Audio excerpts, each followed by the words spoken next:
Dear students, এখন আমরা class 4-এর অঙ্কের মডেল অ্যাক্টিভিটি টাস্ক পার্ট 2 এর আনসারগুলো দেখব। দেখো, এক দাগে বলছে যে 28-এর আগের সংখ্যাটি পরের সংখ্যা থেকে, তাহলে 28-এর আগের সংখ্যা কত? 27। 28-এর আগের সংখ্যা 27, আর 28-এর পরের সংখ্যা কত? 29। তাহলে এবার বলো 27 29-এর থেকে কি এক কম, এক বেশি, দুই কম, না দুই বেশি? 27 29-এর থেকে কি দুই কম না?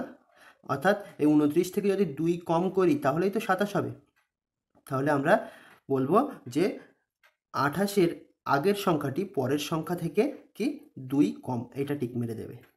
এবার দুই দাগ দেখো, বলছে 8420 সংখ্যাটিতে 4-এর স্থানীয় মান, তার মানে কি যেখানে 4 আছে সেই 4টা লিখবো, তারপরে যে কটা সংখ্যা সেই কটা শূন্য, এখানে একটা দুটো অঙ্ক, তাই দুটো শূন্য দিয়ে দেবো। অর্থাৎ 4-এর স্থানীয় মান হচ্ছে 400। বা এইভাবেও করতে পারো যে এটা হচ্ছে এককের ঘর, দশকের ঘর, শতকের ঘর, মানে 4 শতক বা 400, তাই এই 400 লিখে দিলাম। এবার 3 দাগ বলছে যে 3004 শতক 3.4 একক সংখ্যাটিকে অঙ্কে লেখো। তাহলে একক, দশক, শতক, হাজার এইভাবে লিখে নিলে। এবার হাজারের জায়গায় কি বলছে? 3000, তাই 3 লেখো এখানে। তারপর শতকের জায়গায় কি বলছে? 4 লিখতে বলছে, তাহলে 4 লেখো। দশকের জায়গায় 3 লিখতে বলছে, 3 লেখো। এবার এককের ঘরে কত লিখতে বলছে? 4। তাহলে আমরা সংখ্যাটা পাচ্ছি কি 3434। এই হচ্ছে 3434, এই সংখ্যাটা এই পেলাম। এবার 4 দাগে তোমাকে স্তম্ভ মেলাতে বলছে 3টি। এই 3টির কোনো মানে নেই, যে যদি তুমি 3টে করতে পারো বাকিটা এমনি অটোমেটিক তোমার মিলে যাবে। তাহলে 4টেই আমি করি এখানে। বলছে যে 4620 এর 6-এর স্থানীয় মান। তাহলে এখানে যে 6টা আছে সেই 6-এর স্থানীয় মান কত? 6, তারপর এই দুটো শূন্য, তার মানে 600।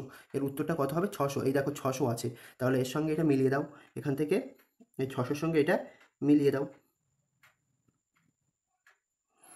এবার 3000-এর সঙ্গে 2 গুণ করতে বলছে। 3000-এর সঙ্গে এই 2 গুণ করে নাও।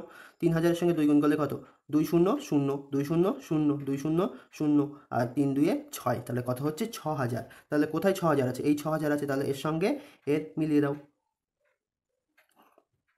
এবার বলছে 5060 থেকে বিয়োগ করতে বলছে 5000। তাহলে বিয়োগটা আগে করো।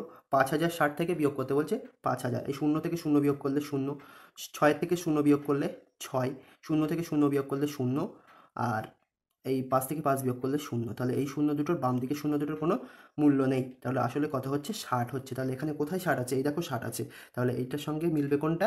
এই 60টা। তাহলে এই মিলিয়ে দাও।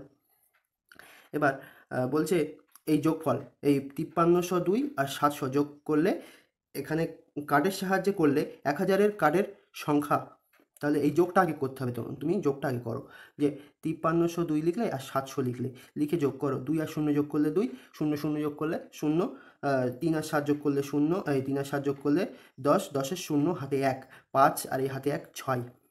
তাহলে কত হচ্ছে? 6002। তাহলে এই 6002কে কার্ডের সাহায্যে প্রকাশ করতে গেলে তোমাকে হাজারের কার্ড করা লাগবে। এই যে হাজারের ঘরে যে অঙ্কটা আছে ততটাই তোমার হাজারের কার্ড লাগবে। তাহলে কটা হাজারের কার্ড লাগবে? 6টা। তাহলে এই 6 আছে, 6-এর সঙ্গে এটা মিলিয়ে দাও। তাহলে তোমার স্তম্ভ মেলানো কমপ্লিট। এবার 5 দাগ তোমাকে কি বলছে? একটি যে কোনো 3 অঙ্কের সংখ্যার সঙ্গে, বানানটা এখানে কিন্তু ভুল আছে। একটি যে কোনো 2 অঙ্কের সংখ্যা গুণ করে গুণ্য, গুণক, গুণফল লেখো। তাহলে এই 3 অঙ্কের যে কোনো একটা সংখ্যা লিখতে বলেছে, সেটা লিখেছি আমি কত? 325 লিখেছি। আর 2 অঙ্কের একটা সংখ্যা লিখতে বলেছে, সেটা আমি 12 লিখেছি। এই দুটোকে কি করতে বলছে? গুণ করতে বলছে। তাহলে গুণ করো। 2 5-এ 10, 10-এর 0 হাতে 1, 2 2-এ 4, আর হাতে 1 ছিল 5। এবার 2 3-এ 6, এই হলো। এবার এর সঙ্গে 1-এর সঙ্গে 5 গুণ করলে 1 5-এ 5, 1 2-এ 2, আর 1 3-এ 3। তাহলে এবার এগুলো যোগ করতে হবে। 0, 5 5-এ 10, 10-এর 0 হাতে 1, 6 আর 2 8, আর হাতে 1 ছিল, সেটা হচ্ছে 9, আর এই 3। তাহলে কত হচ্ছে? আমরা জানি কি গুণ্য কাকে বলে? যেটাকে আমরা গুণ করি সেটাকে বলা হয় গুণ্য। অর্থাৎ এখানে যেটা 325 আছে সেটা হচ্ছে গুণ্য, আর যেটা দিয়ে গুণ করি, এই 12 দিয়ে গুণ করছি, তাহলে সেটাকে আমরা বলবো গুণক। আর গুণ করলে যেটা আসবে সেটাই হচ্ছে গুণফল। এখানে 3900 এসছে, এটাকে আমরা বলবো গুণক, এই সরি গুণফল।